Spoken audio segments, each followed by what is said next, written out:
SS360.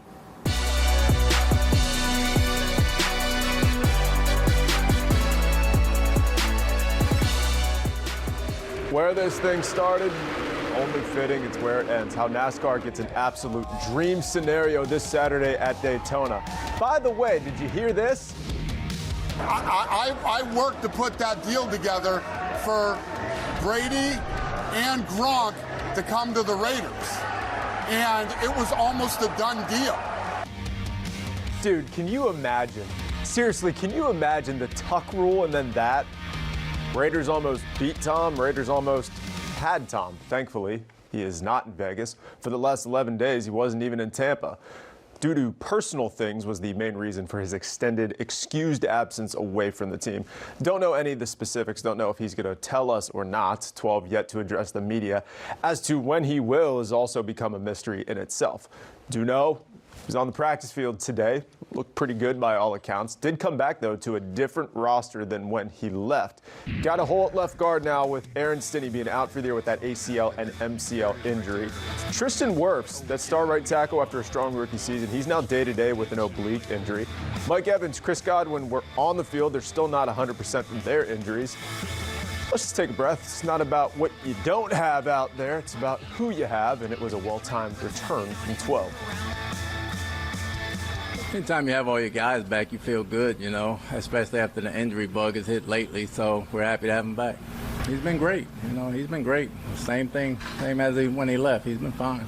He's a film junkie. I'm sure he's watched tape of everything. So him coming back in, picking up where he left off, just getting used to the mechanics again. Him coming back in and us getting back to work is kind of normal. Just getting used to the heat and getting used to the guys. But, you know, he ran the offense well. Please, Todd Bowles, try and contain your excitement. This is a family show, my goodness. The story all preseason has been Brady so much, has been about who's his backup going to be. Again, they drafted Kyle Trask out of Florida second round last year where the hope was he would be that guy. So far, what we've seen in preseason, he's been given the chances, but he has not shown he's capable of being number 2 on the depth chart. That's just my view. Maybe it's yours. Jeff Carlson providing his assessment in tonight's QB Breakdown.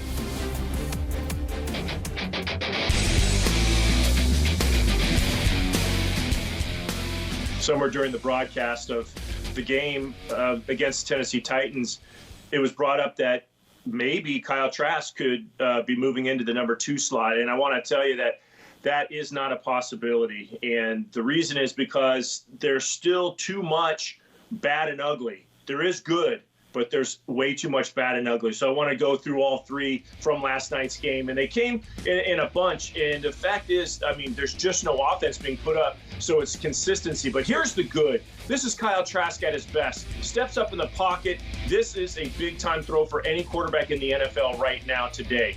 But the bad comes along where he's just trying to do too much. He stays in the pocket trying to move. Here's the replay. That is just beauty. But when it comes to staying in the pocket and moving his feet, he's just too much, and that's not protecting the football. Then it gets away from him, and things just start to unravel a little bit. You're already down 13-0, but he has played all but the first series of both games. So that's why Blaine Gabbert has to stay the number 2 guy, and Kyle Trask still not ready to take over that position if anything happens to Tom Brady. But that was the bad. And then here's the ugly. Play action pass. Tom Brady does this action a dozen times a game, but just floating the ball down the field. And that is the difference between playing college football and in the NFL. He might get that in there in college, but in the NFL, safeties can just move so far, so fast. And this is an easy interception. Obviously, it gets tipped so he doesn't catch it. But the good, the bad, and the ugly, too much bad and ugly for Kyle Trask right now to take over number 2. So Blaine Gabbert is going to have to be that guy if anything happens to Tom Brady. We are going to get our last look in full for this club in the preseason. Saturday, they will take on Indy. Todd Bowles, again, has not said who's going to play, how long, game plan in full, really secret. No joint practice with the Colts. Let's keep that in mind, too. Had those against the Dolphins and Titans leading up to their preseason games. So the question is it going to be all Trask from here on out, or are we going to see more split reps with him and Gabbert vying for that number 2 spot on the QB depth chart? How do you move away from tradition without ruffling any feathers along the way? Spoiler alert, you can't.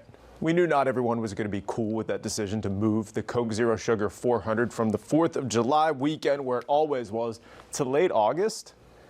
Why? The only way to top tradition is to give them something they just cannot turn down.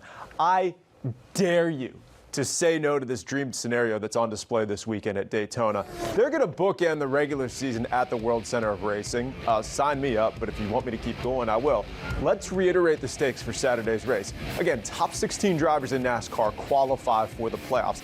Standard practice in most seasons is win, and you're in. You got 15 drivers that have ended up in victory lane already this season. It truly is anyone's race at the World Center of Racing. So here's a new tradition for y'all.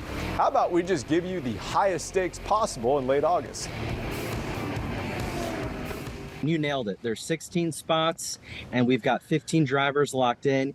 You got a guy like Blaney, who is the defending champion of this race. And yeah, right now, today, he's in. But someone could come in and win the race who's not a lock, and now all of a sudden he's on the outside looking in. And when you think about all the storylines, we got 7 drivers who are going to take the green flag on Saturday night that have won at Daytona.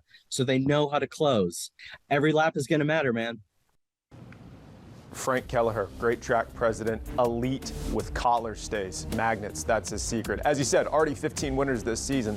7 drivers already have one lone victory on this 2022 slate. On the outside looking in, you got guys like Martin Truex Jr. right there in 17th, Eric Jones, the 18 winner of this race, and the interesting one, Eric Almirola, which could be his final race at Daytona. UCF alum says he's going to retire from full-time racing after this year. You can only teach your kids so much before you got to let them go and live life for themselves. It's hard, but when they do what's right, it's just beautiful. How about City Beautiful? Lions, we are so proud of you. You listened to your mom and your dad, and you finally protected a lead, and you scored a second goal. Last night, let's go back to it. They're up 1-0 on Charlotte. 66th minute, Crown ends up leveling it. But then we go to stoppage time. This happened. Tesho Akindele pulling out some big dad energy. His first goal in 54 matches. That also snaps the team skid of 8 straight without multiple goals. Poppy, you can preach, because Poppy, very happy. I noticed that our reaction after that goal was very professional and calm. That just made us score the second one, which is something that hasn't happened much in this season. So we're proud. And we found a way to get these 3 points in a very difficult match. By the way, notched their 21st road point of the season. That is the most ever in club history. And you see where that effort is now reflected on the table. Take a look at the standings. In 5th right now, 36 points overall.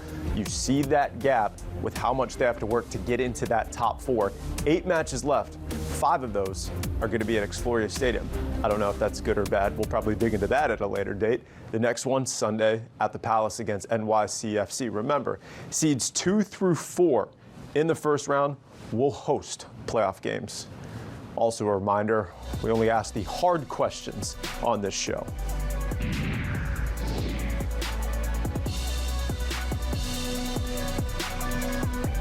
And most of the time we provide you with audio, but hey, we're not batting 1,000. We're gonna get up to get down though. We're gonna judge UCF's coaching staff on moves, not their game management. Trust me, stuff that's more important. That's coming up on the other side of the break. First off though, let's send it back over to certified meteorologist Mallory Nichols over in the Weather Center. We will get to Tuesday tennis here momentarily, but something a little more important pressing tomorrow, elections. People are gonna wanna get out early. If they're trying to hit the polls in the morning, what can they expect weather-wise? Weather-wise in the morning, that's a great time to head outside and do any of your outdoor plans.